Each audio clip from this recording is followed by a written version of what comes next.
Trappy, what's up? It's the hashtag Simply Cyber, COWMUNITY. Here to break the cycle, this is vital more than you and I. Yeah, it's exciting, it don't matter what your title is. You can grab a friend or two or three or four, invite them in. It's the Simply Cyber, bring a good vibe. It's the live with Jerry every morning, having good time. And you know we love to see for you, just gotta go and get it. Yeah, you know we all believe in you, it's time we grow together. It's the Simply Cyber, bring a good vibe. It's the live with Jerry every morning, having good times. And you know we love to see for you, just gotta go and get it. Yeah, you know we all believe in you, it's time we grow together. Dr. Auger is a OG, got that potion, the elixir. Got devotion to all those who keep on showing up to witness. Fit the tricks, equips, and all the tips to raise your cyber fitness. Switching up the routines, pass it off to James quicker. Keep the people smiling, hit that follow, that's a good decision. Every week, today, tomorrow, I encourage y'all to listen. We gon' teach y'all way more than how to protect yourselves from phishing. More like being confident so you can recognize the vision. On a mission, it's official, we gon' get through all these issues. Time for jaw jacking, baby, this is more than a tradition, yeah. Oh, I can't forget to recognize the mods. They the engine, they the reason that you leave it feeling charged. It's a Simply Cyber, bring a good vibe. It's that live with Jerry every morning, having good times. And you know we love to see for you, just gotta go and get it. Yeah, you know we all believe in you, it's time we grow together. It's a Simply Cyber, bring a good vibe. It's that live with Jerry every morning, having good times. And you know we love to see for you, just gotta go and get it. Yeah, you know we all believe in you, it's time we grow together. Yeah. What else can I say? I hope you find some value in this place and have yourself an awesome day. Simply Cyber's here to stay. So let's all put our hands together ready. Time to hang with Dr. A.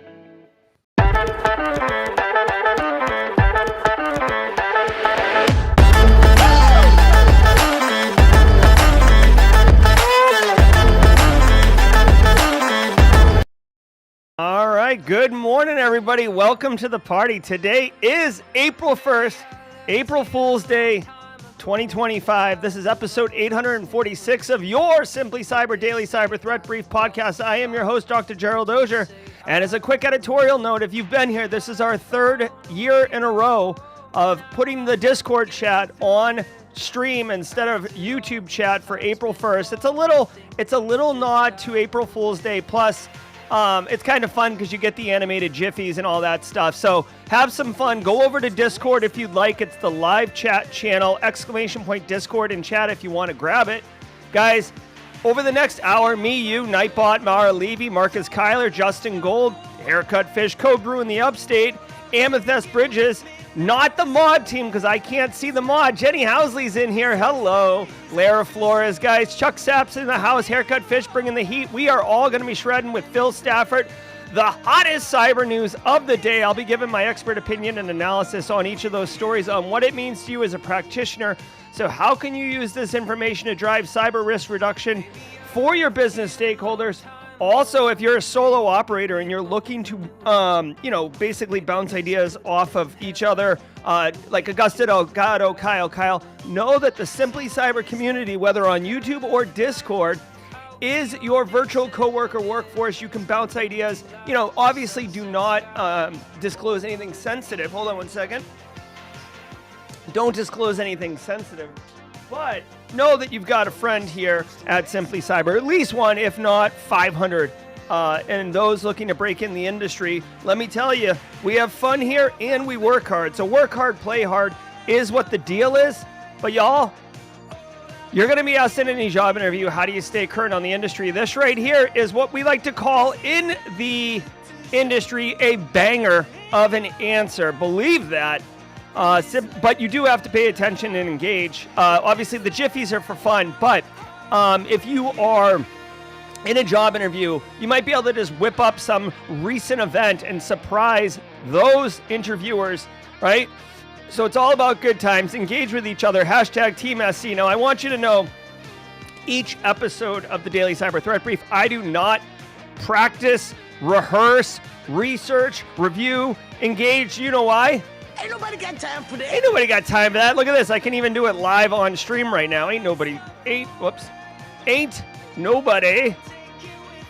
time for that. No, sir. So you're going to get my rough, rugged, and raw initial reactions. There I am at Wild West Hack Invest, kicking it Enjoy the memes, everybody. We do it one day a year. I look forward to it every year. It crept up on us, but it's all about good times. We're off and running. So now let me go ahead and pay the bills. Let's listen to the sponsors. Remember, all the links are in the descriptions below. We actually have a new read for Barricade Cyber, so get up on that. We'll be back in just a minute, and we'll continue telling you how this show can destroy your CPEs. I'll be in Discord chat engaging with you as this happens. Let's go. I want to give some love to the Daily Cyber Threat Brief sponsor, ThreatLocker. Do zero-day exploits and supply chain attacks keep you up at night? Well, worry no more. You can harden your security with ThreatLocker. Worldwide, companies like JetBlue trust ThreatLocker to secure their data and keep their business operations flying high. ThreatLocker takes a deny-by-default approach to cybersecurity and provides a full audit of every action allowed or blocked for risk management and compliance. Onboarding and operation is fully supported by their US-based Cyber Heroes support team. Get a free 30-day trial and learn more about how ThreatLocker can help prevent ransomware and ensure compliance. Visit threatlocker.com.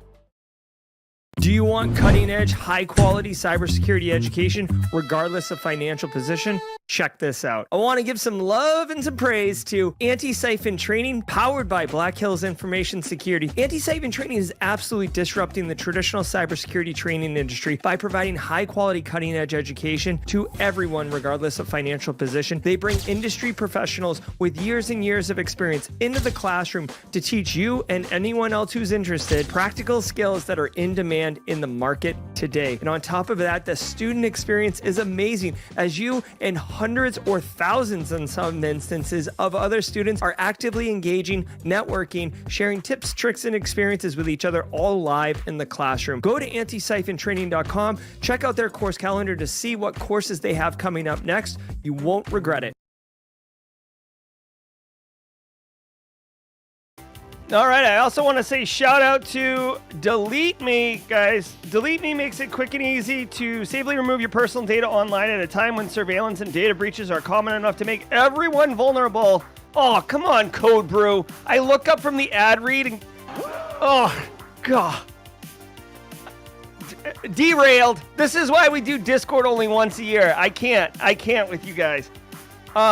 Data brokers make a profit off your data. Your data is a commodity. Anyone on the web can buy your private details. This can lead to identity theft, phishing attempts, and harassment, but now you can protect your privacy with Delete Me. As someone with an active online presence, a social media channel, everyone knows I hate sour cream. Privacy is really important to me. I don't want random stuff like sour cream or snakes showing up at my house. Also, in all reality, I do use Delete Me. It's nice to kind of scrub the internet for my personal information. I choose this job, career, whatever. Oh my God. I choose this career, but my family, my kids didn't, right? So I do want to protect them from this type of stuff.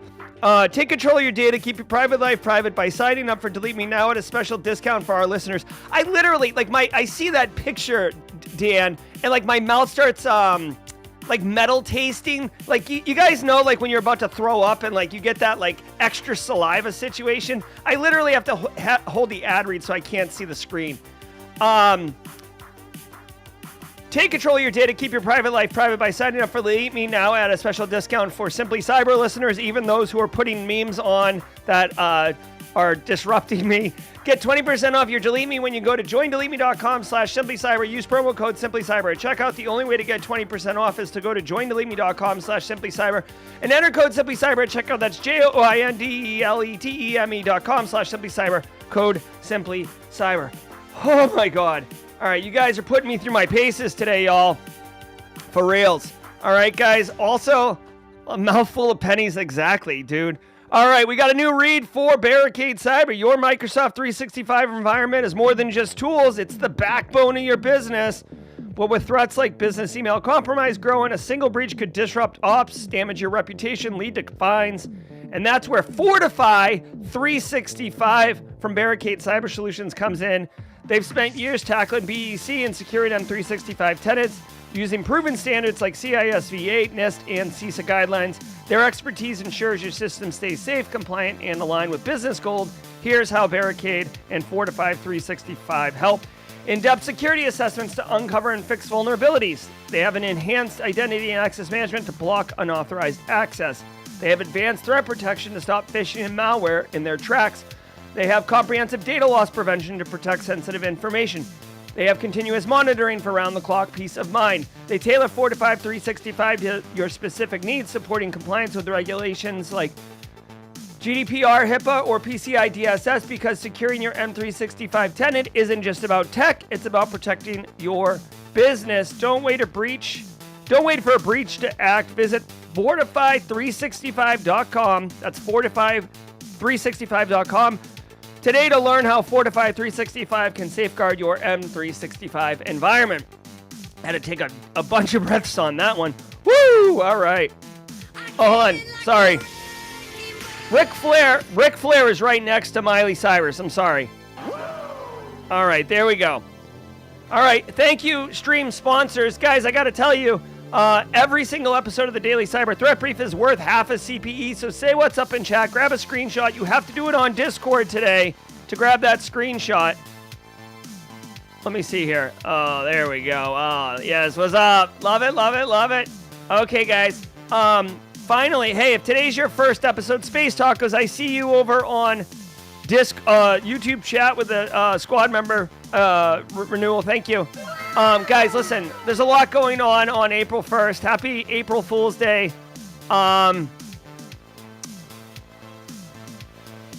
If today's your first time, you picked one hell of an episode to be your first time. I gotta tell you for reals. We don't do this every day. This is a once a year activity. April 1st, we do the memes, the GIFs on stream. So enjoy that. Drop a hashtag first timer if it is your chat. We have a special sound effect and a special emote for you. Plus, I guarantee you, if you are a first timer, chat is going to erupt with John McClane emotes or GIFs up in chat. We're off and running, everybody. Good morning. Let's get going. Let's get cooking. Let's let the cool sounds of the hot news wash over us in an awesome wave. See you guys at the mid-roll. From the CISO series, it's cybersecurity headlines. These are the cybersecurity headlines for Tuesday, April 1st, 2025. I'm Lauren Verno. FTC sends warning to future 23andMe buyer. An update to the 23andMe data privacy concerns. On Monday, the Federal Trade Commission sent a warning to the Department of Justice that any buyer of 23andMe must honor its existing privacy policies, ensuring users remain in control of their genetic data, even in bankruptcy. FTC Chair Andrew Ferguson emphasized that 23andMe has explicitly promised not to share data with insurers, employers, or law enforcement without legal orders, and that these protections extend to any new owner. All right.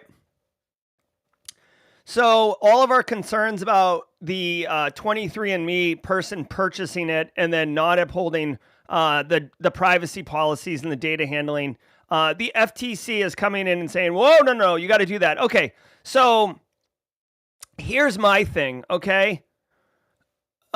This is fine. This is good security theater as far as I'm concerned. I appreciate the FTC is doing this. The FTC is responsible for protecting consumers like me and you. Fleetus with 20 gifted subs. Thanks, Fleetus, over on YouTube. You can't see it in chat right now because we are on the Discord chat here in the on stream today for April Fool's Day. It's an April Fool's Day thing. Here we go. Guys, can I just tell you, this is why you should look 1 inch below the surface on anything. Okay, so the FTC is saying anyone that buys this data better uphold the policy. Let me just throw a hypothetical at you, okay? Let's say a company that is basically backed by the Chinese government purchases this data or purchases this company and all the data. What jurisdiction does the FTC have? A good finger wag? What if any company anywhere in the world outside the United States purchases this? And dude, like, when you're making the purchase, I could see them being like, we're not going to sell it to you unless you promise to uphold the policy. And they're like, sure. Yeah. We'll totally do it. And then immediately not do it. Right. So to me, this is fine, but I think it's pretty thin. It's pretty flimsy. And honestly, guys, I got to tell you, to me, this is why data governance. Oh my God. Did this guy just say governance? The G in GRC that doesn't get a lot of love. Let me explain to you.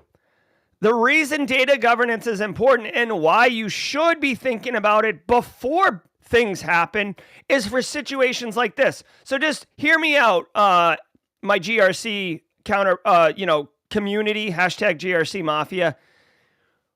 Everybody wants to run headfirst into new projects. Oh, we're going to kick it off. Oh, copy and paste all the data. Let's go. And then when it's time to decouple from that business, you get acquired, you go bankrupt and you're going to sell, it's very difficult to disentangle all of that data and you can't claw it back, which is why when you do these things, you should say, what data do you need? Oh, that's great, CI/CD pipelines. You guys want to do all the things. Oh, hey, you're a research institution in higher ed and you want to do all the things. You want to look at Gen Pop Health around COVID vaccines. You want to look at whatever. And you need all the data. How about not all the data? How about we spend 5 seconds and you tell me what data you actually need? Because the reality is what people often do is people will say, oh, just give me all the data and then I'll figure out what I need afterwards. And the problem is, yeah, they'll figure out what they need, but they still have all this crap over here. Again, I'm not saying that adults who work in research are children, but hear me. If you have kids, you know very well that like they're going to like come home and eat Pop-Tarts, right? When you know that they came home and ate Pop-Tarts because there's a foil wrapper on the counter, there's a bunch of sprinkles all over the counter, and your kid's sitting on the couch watching iPad with a smile on their face. They got what they wanted and they just left the debris behind. That's what the extra data is. Okay. So I know you're going to be like the unpopular kid at the table when you're like, whoa, hey, let's just take a beat here and talk about what data do you need? Okay. Everybody wants to just copy and paste it all and head on to the bar for the kickoff happy hour. All right. Anyways, we'll see what happens with 23andMe. I, for one, did not stick my data in there because I didn't think that the value, I didn't find the value proposition interesting. Like, oh, wonderful, I'm 1/16 Swedish. Yay! Like, now what? Now, I mean, if this could have been used to figure out precision medicine and help me live a better, healthier, longer life, then sure. But that wasn't the value prop. The value prop was almost a novelty. Global phishing threat targets 88 countries. A phishing-as-a-service platform called Lucid is targeting 169 entities across 88 countries using iMessage and RCS to bypass spam filters and deliver large-scale phishing campaigns. Run by the Chinese cyber criminal group Xinxin, Lucid offers over 1,000 phishing domains, auto-generated phishing sites, and pro-grade spamming tools to its subscribers. Victims clicking the links are redirected to fake landing pages impersonating companies like USPS, Amazon, and major banks, where their personal and financial data is ultimately stolen. Sure. Okay. So whatever. I mean, we basically traced it back to the source. Phishing, smishing, quishing, whatever. Insert ishing here. They're all basically trying to achieve the same thing. Trick victims into going somewhere and clicking on something and doing dumb stuff. This shouldn't come as a surprise. I guess the opportunity here with this particular story is that if you didn't know, say you're breaking in or you're just learning or you're a student, you may not have known that there are these mature, feature-rich platforms that provide cyber crime services as a service, basically. And in this one, it's phishing as a service. So they provide the full infrastructure. Guys, we live in the age of cloud and SaaS products. Everybody's got a SaaS product now. You got a SaaS one, right? Mara Levy's got a SASE. Space Taco's got a SASE. Elliot Matisse, FedEx, SASE. Okay? SASE. So just know that they have these things. It doesn't change. Listen, whether it's a phishing platform that's got 1,000 domains and all sorts of landing pages and they can send waves of smishes, or it's just, some goober in his basement sending one message at a time, it's the same thing. It's just to the victim, right? So when I get a text message saying that I owe back tolls for Easy Pass in Massachusetts, or I get a note saying that there's a package that's going to be returned from DHL, it doesn't matter if it came from this platform or it came from some goober. It's the same thing. So why am I saying that? This story, two things. One, there you go. This is a criminal enterprise that's mature and executing. Number two, educate your end users. And more importantly, educate your family, especially your elderly and your youngs, the people who are most likely to fall for this particular attack, especially at the holidays. I know we just got through the holidays, so whatever. But during the holidays, when people have packages going all over the place, they're more, they're more inclined to fall for these things. Maybe you're moving quickly, right? Troy Hunt, famously Troy Hunt of Have I Been Pwned, just got hit the other day, right? So it can happen to anyone. This is why vigilance is important. Consistency is important. And if you've already told your family, loved ones, and end users about phishing, guess what?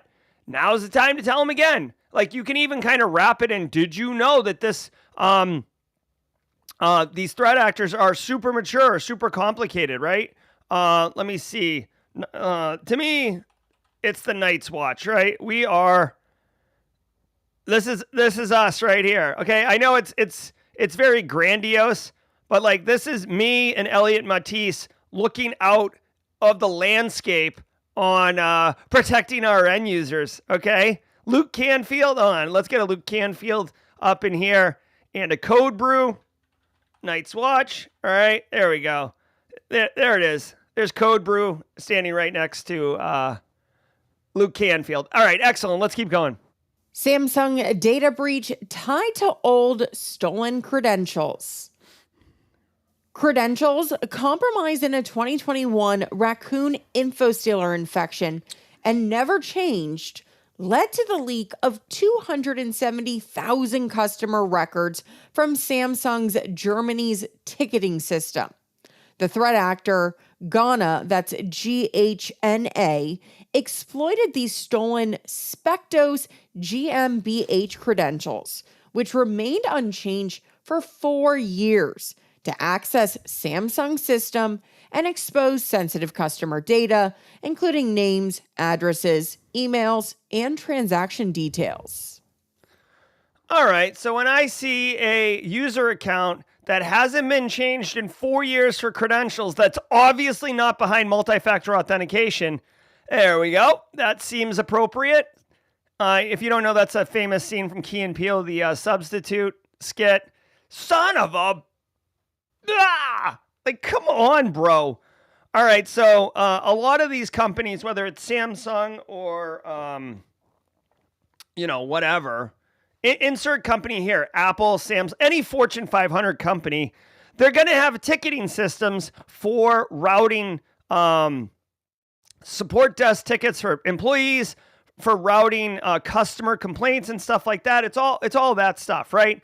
So someone got into the system and dumped 270,000 customer records. Now, what does the data actually entail? It doesn't say in here particularly, but you would. Oh, here it is. It does say.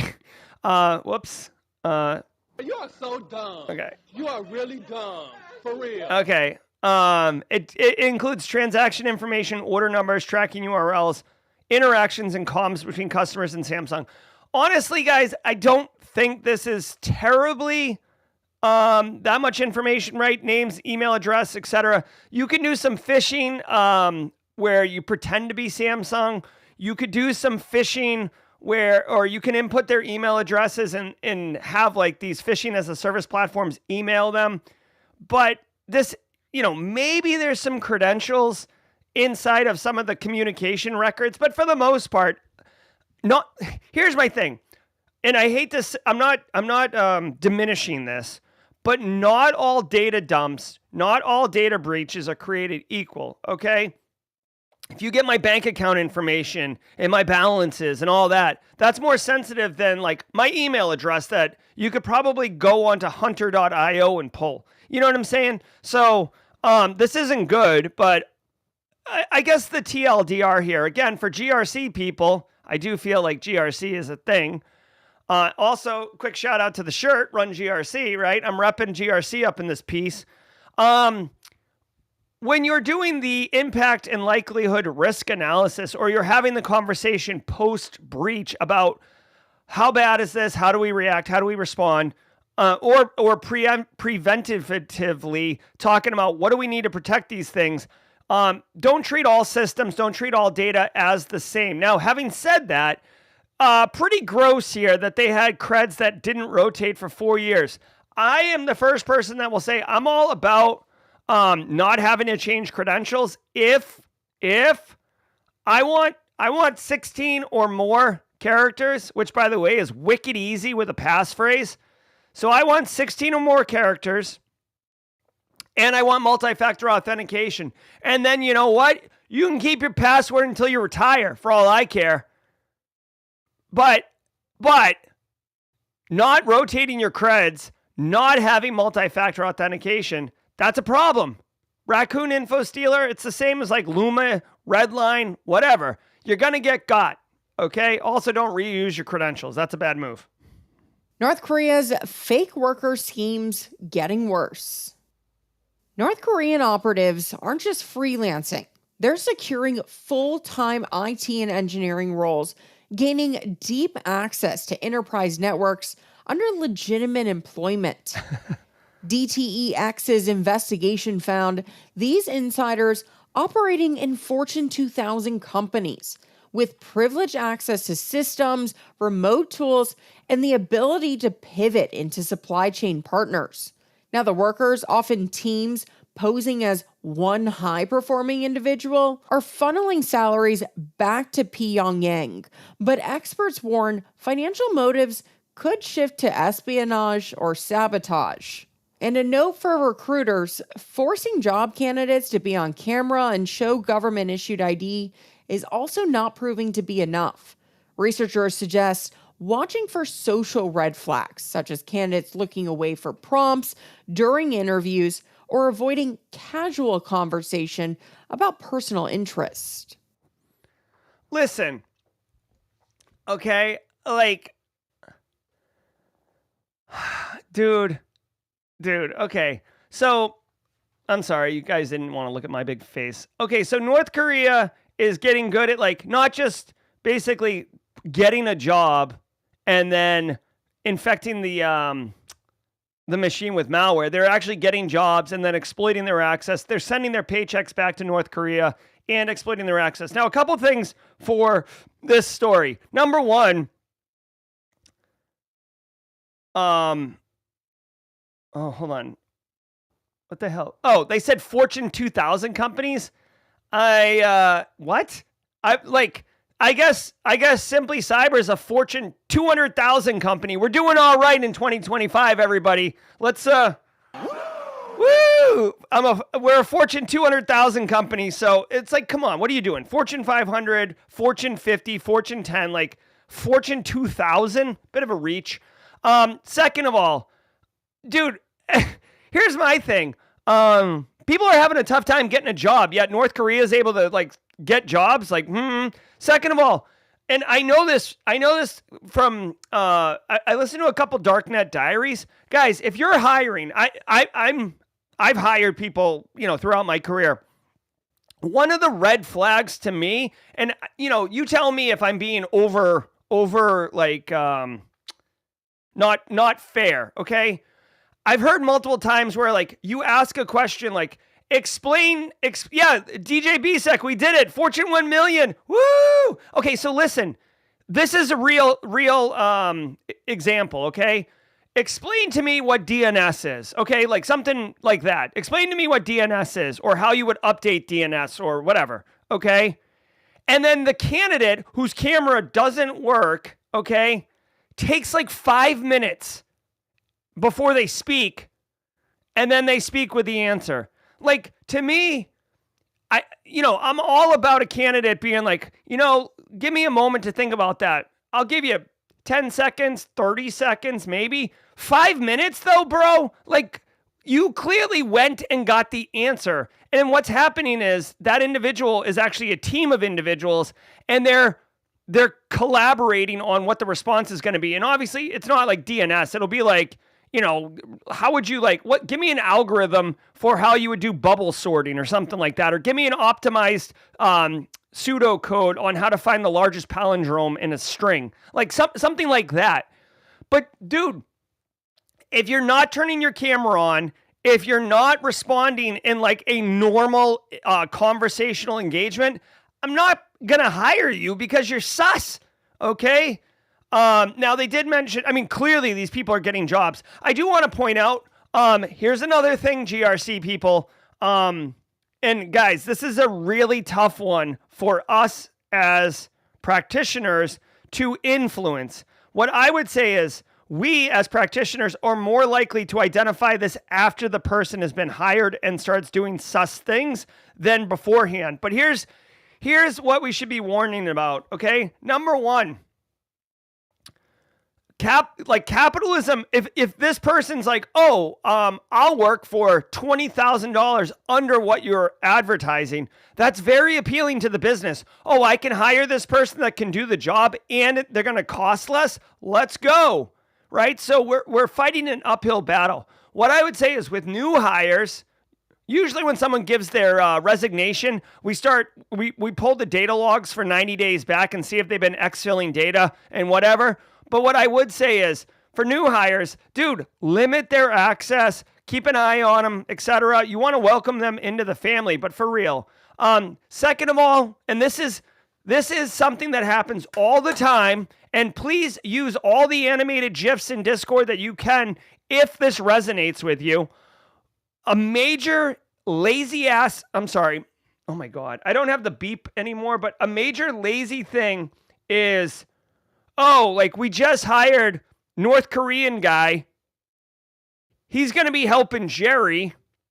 Give him the same access Jerry has. Or give him the same access as DJ BSEC, okay? Hey, we just hired the new CIO.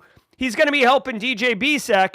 Give him the same access as DJ BSEC. DJ BSEC's been at the company for like 20 years. He's accumulated so much access. He's an IT person. CIO doesn't need access to the network or the Palo Altos and stuff. But don't worry, it's an easy fix. Just smash the copy access permissions button and let's go get tacos. Hey, we're here to welcome you to the company. You've got all the access. So you've got to not be lazy. This is why our job is hard. This is why IT's hard.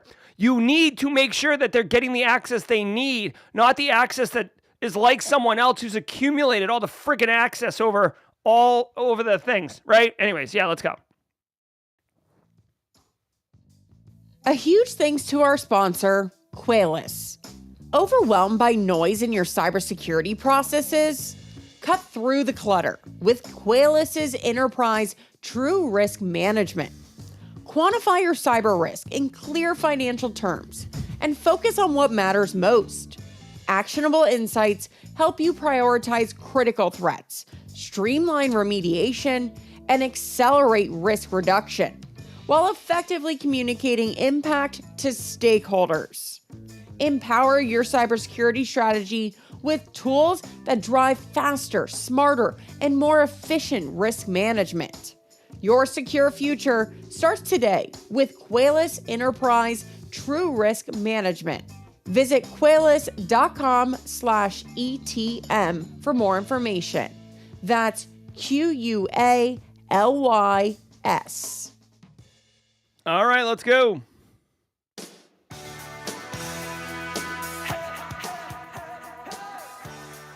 All right, y'all, here.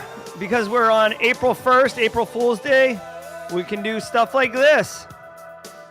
There it is. Love it, love it, love it. Okay, guys, I want to say shout out to all of you. Happy April Fool's Day. Hope you're enjoying the heck out of this. Thank you to the stream sponsors, Barricade Cyber, Delete Me, Antisyphon, Threat Locker, always bringing the heat. Every single day of the week has a special segment. And hey, Carrie, and Tuesdays is Tidbits Tuesday, where I share a little bit about myself, see if we vibe on it.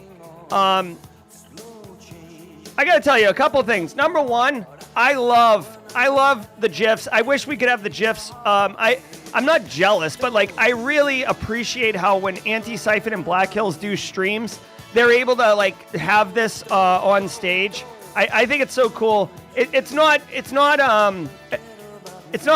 viable for long term, but it is good for once a year. So I love that. But what I wanted to say is FedEx, Code Brew, they're dropping the links to Breakfast Club.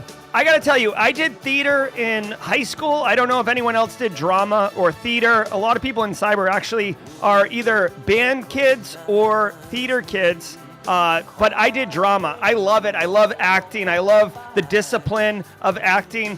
And I got to tell you, I have always thought that Breakfast Club would make a phenomenal stage play. The whole thing could take place in the library. You could go off stage for the different things. When they're running around the halls, you could write that to work for the stage and stuff like that. I just think it would be phenomenal. I don't know about you guys. It's a very, very, very specific niche, but there we go. Yeah, if you're a musician, sound off in chat. If you're a band drama, sound off in chat. Love it.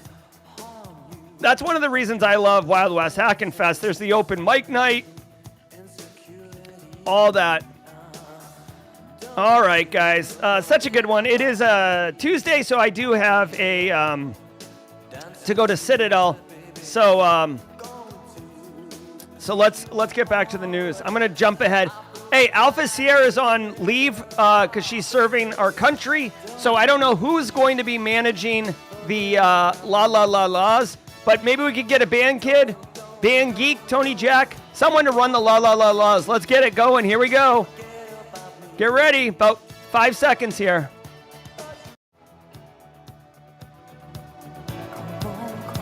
All right.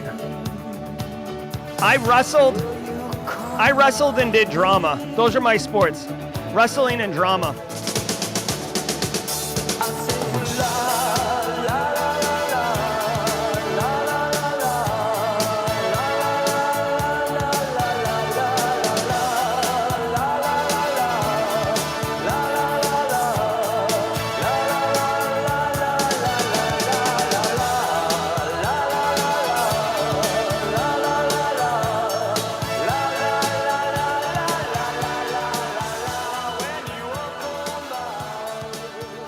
All right, let's get back to the news. Finish strong, y'all. We got jaw jacking at the top of the hour. WordPress MU plugins exploited.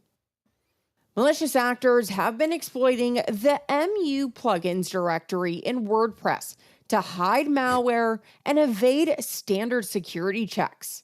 Now, these must-use or MU plugins are automatically loaded on every page without activation, making them ideal for these kinds of attacks.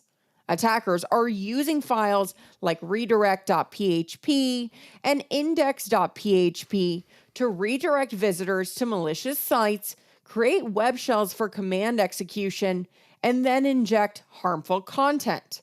A good reminder to work with your WordPress admin to update plugins, weak credentials, or outdated server configurations. All right.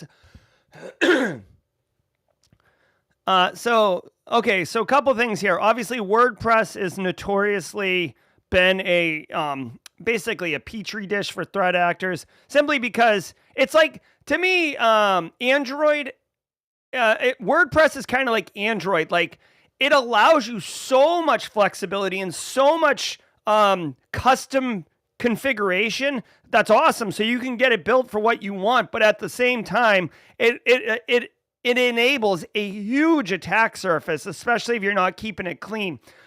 So WordPress, another interesting attack vector, the must-use plugin directory. Now, I didn't know about this, but one of the things that allows you to extend the capability of WordPress are plugins. Now, like I said, I didn't realize there is a must-use plugin that basically runs the plugin on every page if the plugin is inside the PHP/MU plugin directory, even if it's not enabled. So if you go through the admin dashboard and say you did an audit,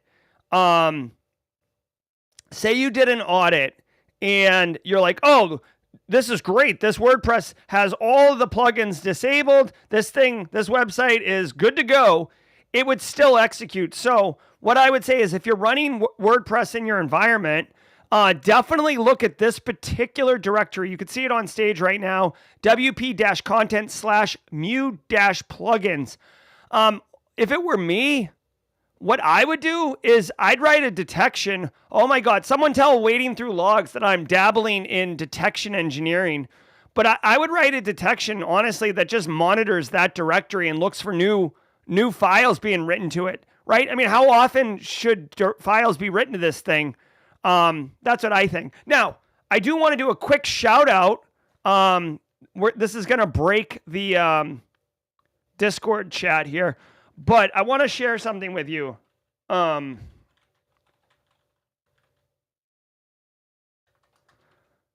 Okay. Hayden Covington. I had a chance to spend some time with this guy. There's me. There's me. I went to Dakota. There he is. I went to DakotaCon 12 a couple weeks ago, and I spoke at the conference. Mike Saunders from Red Siege was there. This guy's also awesome. But Hayden Covington was there. He is a SOC analyst. I think he's actually a SOC manager now at Black Hills Information Security. Why am I telling you about this guy? He gave a talk at DakotaCon that was phenomenal. Okay. Here. Damn it.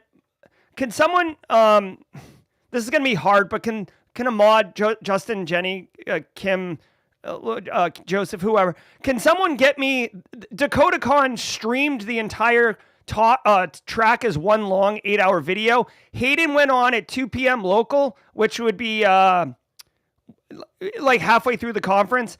His talk was about doing detection engineering, and it broke it out very well, which is why I feel so compelled to say what I'm saying. Another thing right here. Here's Hayden right here. This is the realities of working in a SOC. So if you want to work in a SOC and you don't know the realities, I'm telling you, I haven't even watched this video, and I can tell you definitively after spending 2 hours talking to Hayden and then having a beer with him afterwards that he is definitely knows what he's talking about. So watch that video and yes, no, that's good. I just need his DakotaCon talk. Anyways, he also did an interview with Simply Defensive as well. So having said all that, I would put a detection in place to look at this directory. I would even go thread hunting and go look in this directory, see if there's anything weird in there. Make sure that it's all up on the up and legit. Justin Gold, thank you. Oh, perfect. Look at this.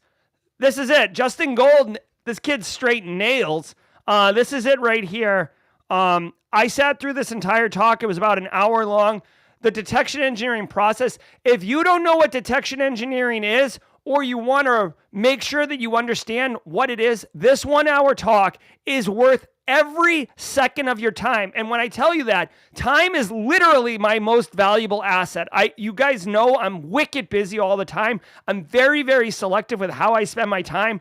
This hour is absolutely worth it. If you wanted to do it on 2x speed, you could, but I really, really honestly believe that absorbing what he has to say in this is valuable, even for non-blue teamers. Like as a GRC person, I got mad value from this. I'm going to drop this in chat.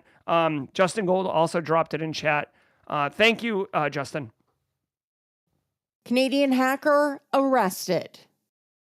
Canadian hacker Aubrey Cottle, known by the handle Curtanner, and a member of the anonymous group, has been charged by the U.S. Department of Justice for defacing the Texas Republican Party website back in 2021. All right, hold on.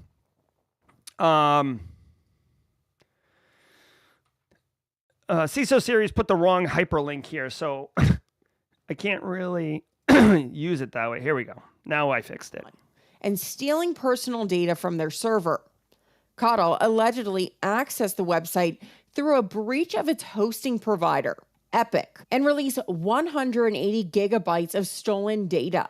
Qakbot faces identity theft charges and up to 5 years in prison if convicted.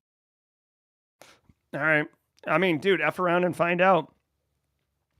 So this guy basically, he's a hacktivist for the Anonymous group. So Anonymous is a hacktivist, group. The reason they call themselves Anonymous is because their membership is kind of nebulous.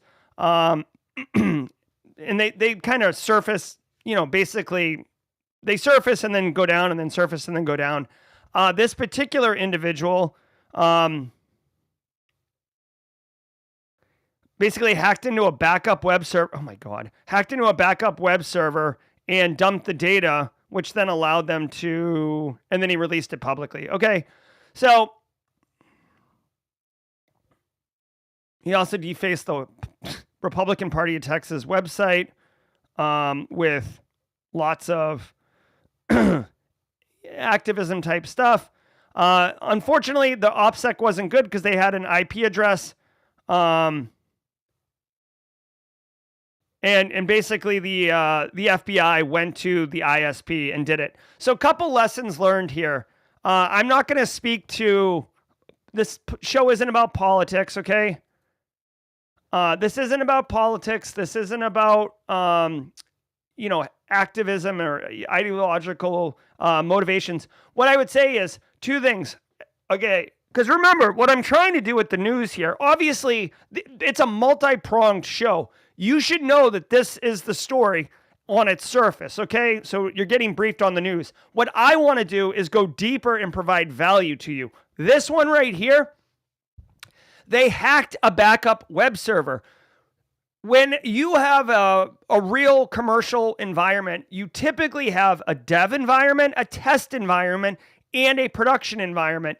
And you can have backups in order to be able to restore quickly in the event that you have a problem. This is part of disaster recovery, business continuity, and change management, right? You can roll back configurations. So check it out. You need to make sure that you secure all those things. A lot of times what you will find in environments is that the production environment is hardened like Fort Knox. No one's getting in there. It is an absolute, locked up, right? It's good.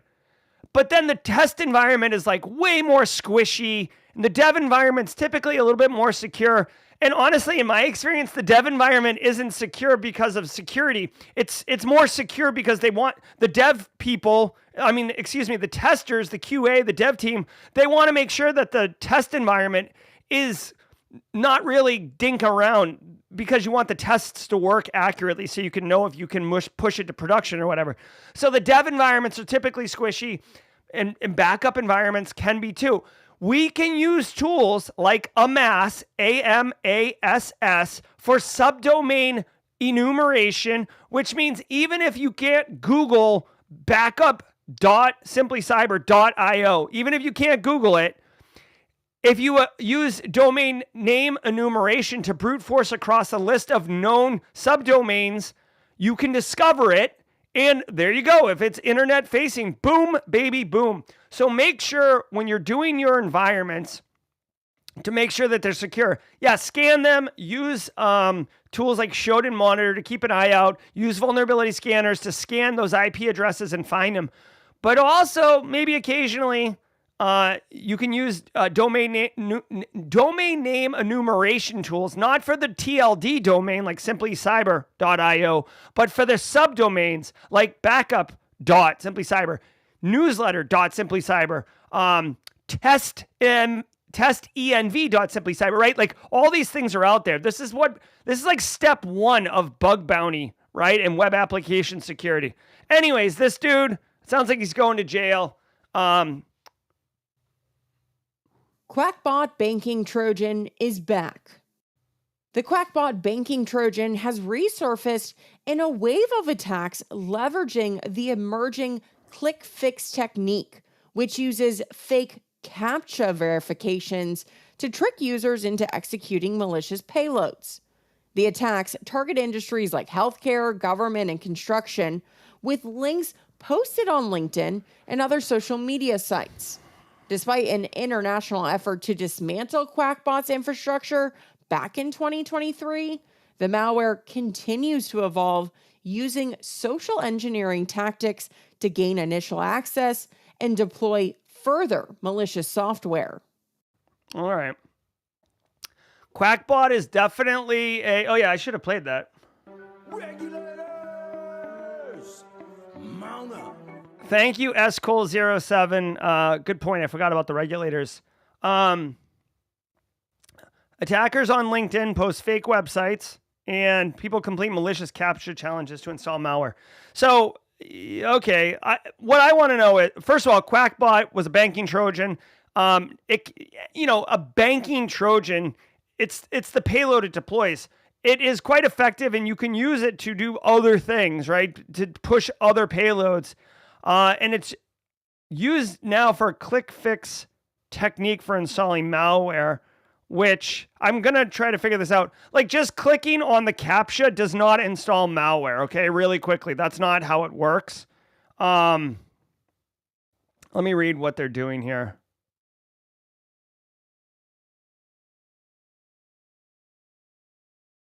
Hold on. Let's see. Okay, hold on. Okay. Let's see. I'm reading here to figure out, Operation Duck Hunt. I do like Operation Duck Hunt since it's Qakbot. I can't do it right now, but if Discord can throw some classic NES Duck Hunt in, I would love that. That would make me wicked happy. I do love Duck Hunt. Let's see.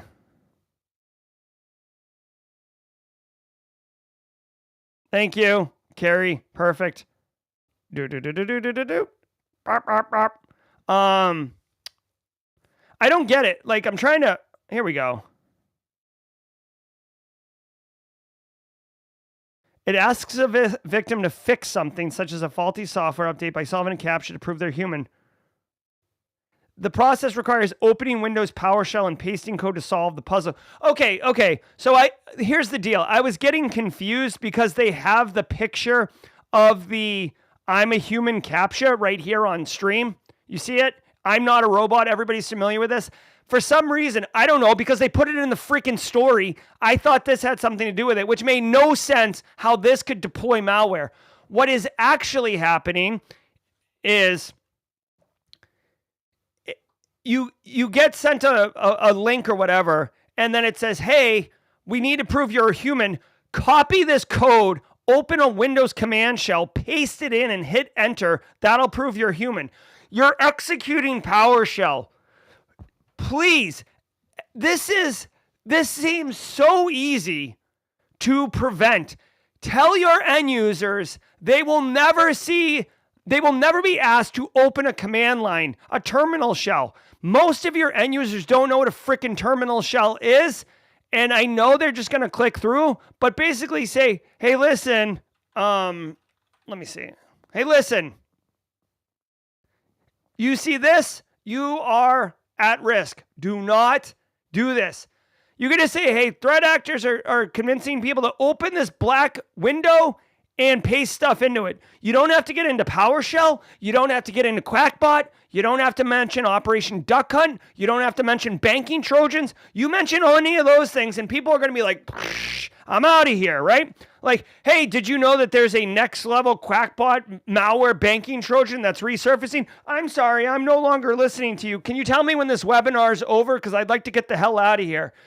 Hey, if you're ever asked to open a command, if you're ever open to open an app that has this black shell, you're about to get screwed. Wait a minute. You had my curiosity. Now you have my attention. Thank you. You can even start with the impact. Hey, would you like to get robbed today? No. Well then, listen for the next 10 seconds while I explain to you how not to get robbed. Thank you. Okay, we got to look out for Carl. You see what I'm saying? Carl! We got to look out for Carl. Actually, because we are on, there we go. I love it. That's the OG Carl. All right, let's keep going. EU to invest billions in cybersecurity. The European Commission has allocated 1.3 billion euros or $1.4 billion. All right, hold on. Casually Joseph's updating me here. Jerry, they don't actually get you into command line. When you click fix, it adds code to the clipboard, then it instructs them to press Windows key R and paste the contents and hit enter. Oh, I see. I see. Interesting. Okay. Okay. Let me update on this. So I just flipped out about the command line. Let's roll it back. Hold on. Again, I'm just abusing the crap out of ready? Listen, you can just educate your end users and say, oh my God, haircut fish, thank you. Just educate your end users and tell them they're never going to do Windows key R. In reality, if you want to protect your end users from themselves, don't allow them to execute PowerShell. On top of that, have detections for attempted PowerShell execution by non-permissioned users, if you can do that, like a failed PowerShell. Yeah, those are the things, right? Windows key R, I mean, I don't want to completely nerf you with a Windows key R, but yeah. All right, let's keep going. For cybersecurity, also, AI, thank you. and digital... Thank you, Casually Joseph, who's over at Palo Alto Unit 42. ...skills as part of its Digital Europe program for 2025-2027. A portion of the funds will strengthen cybersecurity resilience, focusing on critical infrastructures like hospitals and submarine cables, and supporting the deployment of the EU's digital identity wallet. Additionally, the funding will enhance generative AI applications, digital innovation hubs, and digital skills training, while the EU ramps up sanctions against hackers. All right. You know, whatever. Shout out to the European Union. First, they got serious about privacy. Now they're serious about cybersecurity. $1.4 billion. All right. And they're going to be focusing on critical infrastructure, including hospital and submarine cables. All right. What does this mean for us as practitioners? Not a whole lot. I mean, just keep doing the same thing. If you work in the European Union and you work in consulting, to me, the way I read this is $1.3 billion.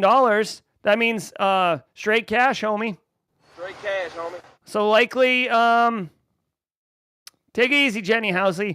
So basically, there's a good chance here that money is going to be going to private sector businesses, right? Who's going to deploy the new technologies? Who's going to configure them? Who, you know what I mean? So like, if you work in cyber in the European Union, or you work in cyber at a vendor, if you're a Fortune 40,000 cybersecurity company, chances are this is good for you, okay? All about straight cash, homie. That's all this means. If you work in critical infrastructure, remember, critical infrastructure isn't public sector necessarily, right? You can have private sector. I mean, ISPs are private sector, critical infrastructure. Energy companies are private sector, but also critical infrastructure. Hospitals are oftentimes private sector, but also critical infrastructure. So those, if you work in those businesses in the European Union, you might be getting a little taste of some of this straight cash, homie. All righty, yo.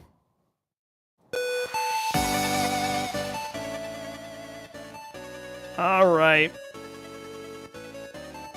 I want to remind everybody, today's Tuesday, we may have jaw jacking. Typically, Eric Taylor comes in for jaw jacking, but I don't see him in the green room.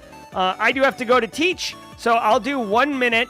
Guys, I do want to say thank you all so very much for being here today. It was a lot of fun doing the Simply Cyber Daily Cyber Threat Brief on April 1st. We got the chat. Yeah, we can do some quick fun ones. Stones fan, my friend Team Solo out in Phoenix passing the ACCRF. Boom, baby. All right, Haircut Fish. That's my favorite. A Jiffy right there. Yep. Feel free, jump in, throw all your emotes. I hope you enjoyed the memes and the GIFs today. I hope you got value from the show. We'll be back to Simply Cyber YouTube Discord tomorrow. Have a great day, Nerman. Have a great day, Ben. I'm Jerry from Simply Cyber, guys. Be well. No jaw jacking today. Until next time, stay secure. Thank you.